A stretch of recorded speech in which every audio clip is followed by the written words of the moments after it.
This is Craig Brown, and welcome to Passages. Passages is a space to explore Bible passages used for preaching, reflection, and prayer. My hope is that Passages will shine a unique light on text used for preaching at the First Free Methodist Church of Seattle or for anyone looking to dive deeper into the Bible. Today's passage is Matthew chapter 10, verses 1 to 15. It's the basis for the sermon at First Free Methodist Church on Sunday, September 21, 2025. It's part of our series called Built on Grace, Being Known and Loved. So let's begin in Matthew chapter 10, verse 1. Hear the passage of Scripture read from the New American Standard Bible in its 2020 revision. Jesus summoned his 12 disciples and gave them authority over unclean spirits to cast them out and to heal every disease and every sickness.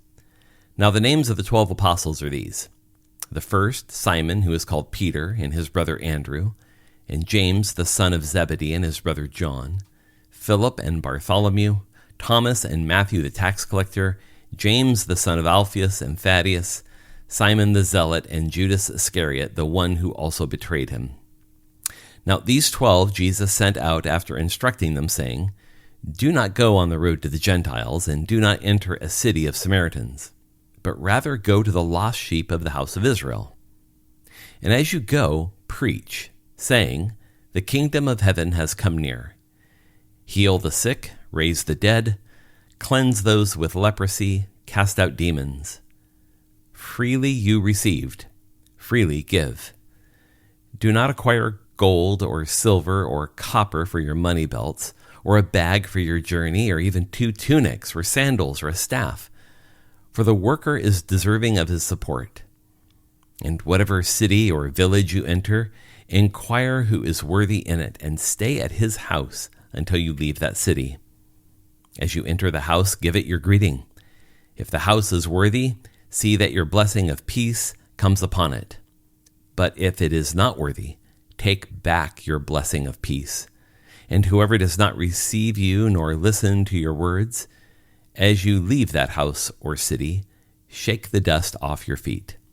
Truly I say to you, it will be more tolerable in the land of Sodom and Gomorrah on that day of judgment than for that city." We're going to pause to look at this text in 3 different sections. The first one we're going to look at is verses 1 through 4 about the apostles assembling, and then verses 5 to 10 to talk about the task Jesus has given them, and then finally the mission field itself in verses 11 to 15. So if we look at verses 1 through 4, which are really just kind of a pretext to prepare us for Jesus sending the 12 on their missionary journey, we learn a little bit about the disciples here. It says in verse 1 that Jesus gathered them together, and he granted them the authority to do 2 things. The first is to cast out unclean spirits, and the second was to heal every disease and sickness.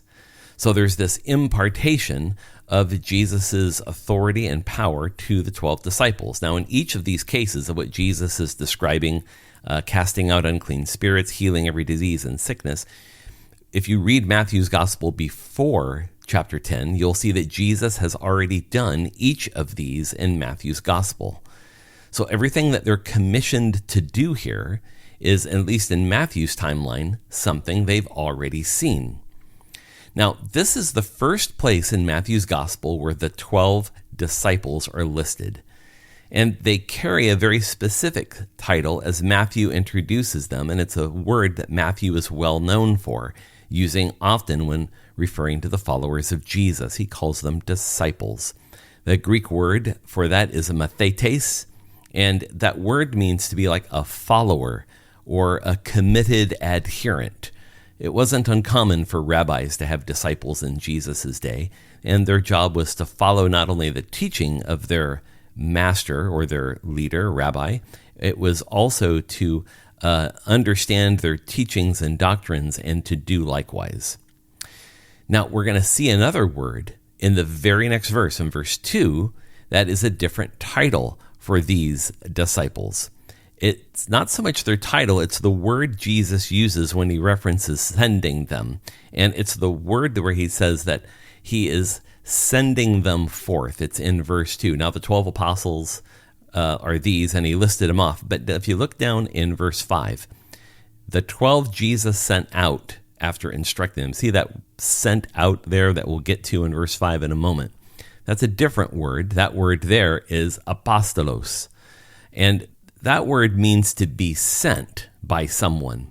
But what's important about that word for sent is that it's always used as a person being sent who derive their authority from the sender. So being sent doesn't give you any authority except as you represent the one sending you. So in this case, Jesus is sending the 12 disciples in pairs to represent his authority. Now, this is the only time that Matthew ever uses this word for apostle in his entire gospel. The rest of the time, they're called disciples, mathetes. But it's used commonly in the Acts of the Apostles, and especially the Apostle Paul uses it quite a bit to refer to how he has been sent by Jesus with a mission, and that as he goes, he's received as if Jesus himself is arriving in a place. And that's going to be an important part of the story we'll get to in just a little bit. Now, simply take note here that Jesus, when he gives them this authority, it's the authority over unclean spirits to cast them out and to heal every disease and sickness, that these two tasks are separated. Demonic forces, or the unclean, from illness. That there's a sense in Matthew where these two things don't really relate together, that they are separate things. And that's important to take notice of. Now, Matthew lists the disciples by name for the first time. And he doesn't afford a whole lot of space to how the disciples are called. We'll read the story, of course, in Matthew's gospel of how Simon, or Peter, Andrew, James, and John are called. And we'll also read the story about how Matthew is called, but we won't really read the story about how the other disciples are called in Matthew's gospel. They're just all of a sudden there when you get to Matthew chapter 10. Now let's walk through the names of the disciples real quick. Now the word Simon literally means hearing. And then Jesus says he's going to change his name to Cephas, or Peter. And that's the word for rock. Andrew, that word in Greek means manliness. James, the son of Zebedee in this case, his name is the Hebrew name Jacob. And the word Yaakov, Jacob, literally means heel grabber, referring to the story of Jacob and Esau. Then there is his brother John, also a son of Zebedee. The word John means the Lord is gracious. Then comes Philip, not to be confused with the deacon Philip we read about in the book of Acts. This is Philip the disciple. And his name literally means horse lover. So this is probably a family of horsemen, equestrians of some kind. And then there's Bartholomew. And the word Bartholomew literally means son of Talmi. So it's paying homage to Bartholomew's father, who is likely, in this case, Nathanael, who we read about in other Gospels where this disciple is named. Both Philip and Bartholomew are both from Cana, and so they're paired together for obvious reasons. And we'll get to the pairing in a second. There's Thomas, whose name means twin. Matthew, whose name means God has given. He's the tax collector that is going to be called to the ministry with Jesus. Then there is James, the other James. This James is the son of Alphaeus. And that word for James as well in Hebrew is Jacob, or Yaakov. And oftentimes this James is called James the Lesser or James the Smaller. For whatever reason, maybe he was smaller in size. We're not quite sure. Then there's Thaddeus. And Thaddeus is the formal name that is usually not used versus its more informal name, which is a nickname for one's heart or breast or chest, the kind of the seat of the will of the person. Then there's Simon, as opposed to Simon Peter. This is Simon the Zealot. And again, the word Simon means hearing. We talked about that with Peter. But this Simon has been a member of the Zealots, which is a kind of a religious political group that was aligned against the Roman authorities. The Romans would have called them, of course, terrorists. Simon would have called himself a rebel or a freedom fighter. And then finally, there's Judas. And Judas is quite likely the only non-Galilean in the entire list. So 11 of these disciples are quite likely from the Galilee where Jesus started his public ministry. And Judas is probably not from that area. Now, notice how in the text they're all paired together. So the listing of the 12 gives you the listing of the pairs. That Simon and Andrew are going together, James and John together, Philip Bartholomew together, Thomas Matthew together, James and Thaddeus together, and then Simon and Judas together. Now, with all that said, that opens up a key passageway to us. That the life of discipleship points to the Lord. Now, too often we speak of the word of Jesus today as something we do in the spirit of Jesus. In other words, we're trying to imitate him. We might reflect on how this at times can reduce Jesus to less of a person to more of a moral or an ethic. We're trying to do the kind of stuff Jesus did. That's all true, but it's still missing just a little something maybe. Jesus gives the disciples authority to do exactly what he has done. Disciples do the work of Jesus exactly as he did it because of the Holy Spirit in us. So in a sense, we're not trying to follow Jesus. We are following Jesus. We then listen for the Spirit's leading as we follow. Now, in this way, it changes just a shift a little bit in how we think about discipleship, that all of our discipleship and our life in God doesn't point to our trying to be a disciple, but instead it points to God's doing, that it is God that makes us a disciple.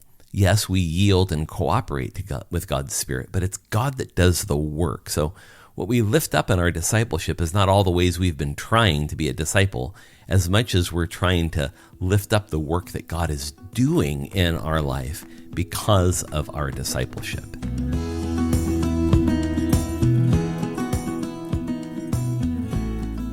We turn now to verses 5 to 10, where Jesus outlines the task he's giving the disciples. He gives them their instructions, and he sends them out to do this important work. Remember, there's that word apostolos. He's sending them with a commission on his behalf. Now, it begins strangely enough with some restrictions. He tells them, don't go on a road to the Gentiles, and that means any non-Jewish person. The word for Gentiles is ethnos in Greek. It just means anybody that's not us. So don't go to the Gentiles. And the second thing he restricts is he tells them to not go to a city of Samaria. So don't go to the Gentiles, don't go to the Samaritans, which is unusual because Matthew is written to Christians scattered abroad in the Roman world. Many of the readers of Matthew were Gentile Christians, so these restrictions seem almost counterintuitive. So the restriction, as it is, may not have a lot of implications for our theology of mission, missiology, but it does have implications for the disciples. All of them are Galileans, but perhaps one of them. So what they're asked to do is not to go to a foreign land or a foreign people or a strange people or even people that they've considered their enemies. They're asked to go to people who are familiar, places and people that they would already have some knowledge of. Now, Jesus will give an entirely different set of instructions for them at a later time in Matthew chapter 28. But for now, he tells them to go to places that they are familiar with and with people that they know. He tells them exactly who they're to go to, the lost sheep of the house of Israel. Now, their mission is then going to be distinctly Jewish, just like Paul talks about in Romans chapter 1. Well, why Jewish? Why is that the case? Why is it important to go to the Jewish community first? Well, especially in Matthew's gospel, as that gospel has been written, it's really helpful for us to dwell on this for a moment. You know, by the end of the first century, even, there was a movement of blaming the Jewish people for the death of Jesus. In many ways, this is the kind of the quiet beginnings of anti-Semitism that we've seen run throughout the Western world from the first century onward, and especially in the life of the church. It's framed by the blaming of Jesus' death on the Jews. And what the writings of the New Testament are trying to do is that they're trying to direct us instead toward charity to our Jewish friends, not contempt or blame, but charity. And so the exhortation of Scripture, even here in Matthew 10, is an evangelistic effort to the Jewish people. Paul followed the same patterns he talks about in Romans 1, that whenever he would go to a city or town, he would begin his ministry by preaching to the Jewish community, and then he would then preach to the Gentiles. The whole idea here is that the gospel becomes universal in its scope. It's not just a Jewish faith and tradition, although we hail from that tradition. And so the message to preach that they're told to go preach, especially within Jewish communities, is that the kingdom of heaven has come near. So these are messianic implications. So the idea here is that they go to communities where there are going to be people who have some familiarity with Jesus. They know who he is. They probably even know who his disciples are. So it's not like they're going into a town or a city with complete strangers. They're going in some kind of context about the kingdom of heaven having come near. People would know that these are the followers of Jesus, and those who align to that would welcome them, and those that aren't, don't. And the words they're to speak are the preaching of the gospel. But the deeds they're supposed to do are outlined in 4 separate imperatives. First is to heal the sick. The second is to raise the dead. The third is to cleanse those with leprosy. And the fourth is to cast out demons. Now, this particular work that they are given to do is all work we've read about Jesus doing in the previous chapters. And Jesus then reminds them as they do this work that they received his work freely, and so they must give it in the same way. And this isn't so much about financial support, but Jesus is going to make that clear how all that's going to work in a moment. But it's really about the sense of generosity. In the same way Jesus has been generous in giving this revelation to them, they're now to be generous in giving it to others. And then there are these instructions. Don't bring any money. So he doesn't want them spending any time or money on food, lodging, and sustenance. He tells them don't bring a bag because you're just going to have excess stuff with you, because he wants them to be dependent on where they're going. He says don't bring 2 tunics, because if you took 2 tunics, that meant you planned to sleep outside. Don't. He tells them not to bring sandals. And so the point here isn't to walk. The point here is to stay. He tells them not to bring a staff. It's the same thing. You're not going on some long journey. You're supposed to get somewhere and stay there. Then he balances this kind of impoverishment, this lack of money, bag, tunic, sandal, staff, with a saying where he says the worker is worthy of food. So he's telling them to rely on the fact that the work that they do will merit generosity from others. So as they generously give, people are going to be generous to them. And we begin to see that Jesus says that they'll be given what they need by others. So their work is worthy of care and worthy of support by others. That takes us to a key passageway here, that mission begins with those near to us. Mission begins with those near to us. You know, the disciples are not sent on some kind of global mission here. They're sent to the villages around them. This would not be a long journey for them. Now, if they can't do the work, the idea here is that if they can't do the work in their own culture, with their own people, in their own context, why would they think they could do it anywhere else? We have to hear the same thing today. And what that means is we always have to carry a balance between global and local mission. Churches have to look to their very neighbors, their geographic neighbors, the people that literally live near them, across the street and nearby. And our mission as a church, or any church, has to actually begin with those who are the nearest to us.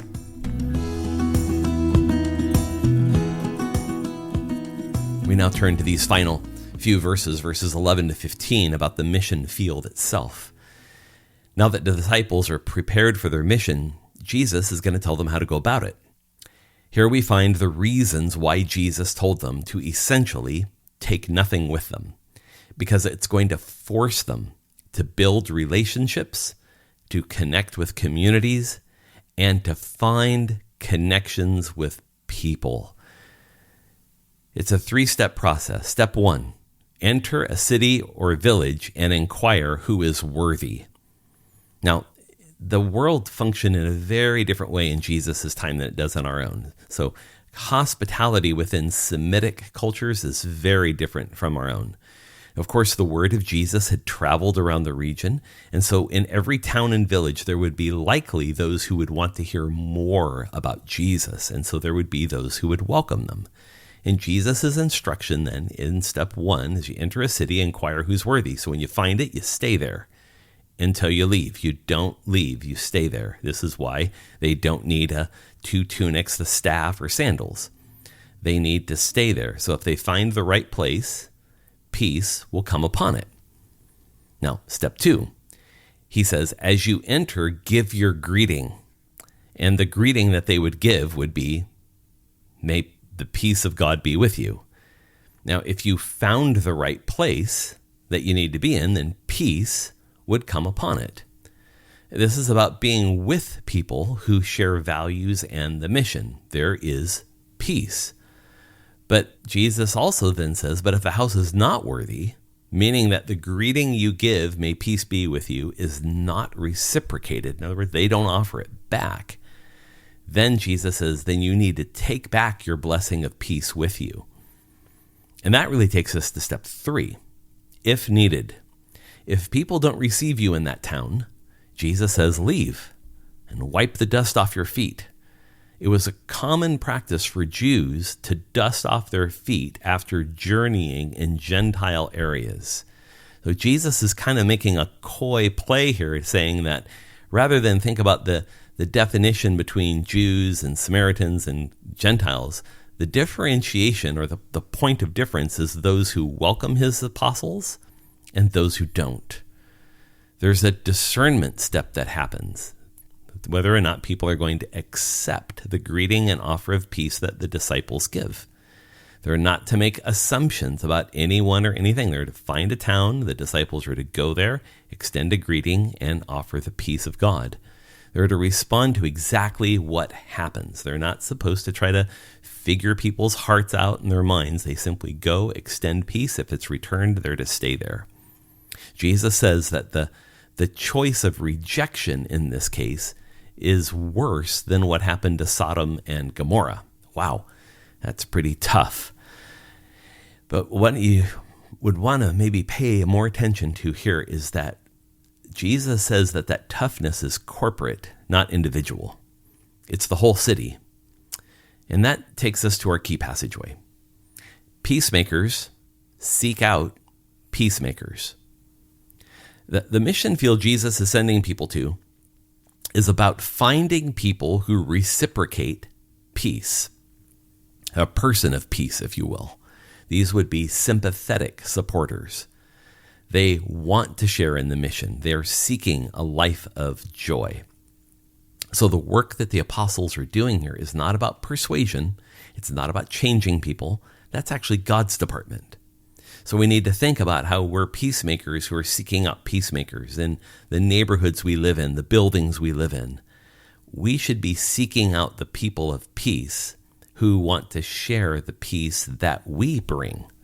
And when that happens, the kingdom of God gets a foothold, and then multiplication can occur. Just a quick program note here. Passages has moved to a new podcast host on the FFMC podcast. So I want to encourage you to subscribe to the FFMC podcast using your favorite podcasting app. This separate podcast for Passages will close down at the end of September. So please find Passages on the FFMC podcast. Also encourage you to visit our church's website at ffmc.org to learn more about Free Methodism and how you can connect with our community. For now, I bid you all grace. Thanks for listening, and we'll see you next time.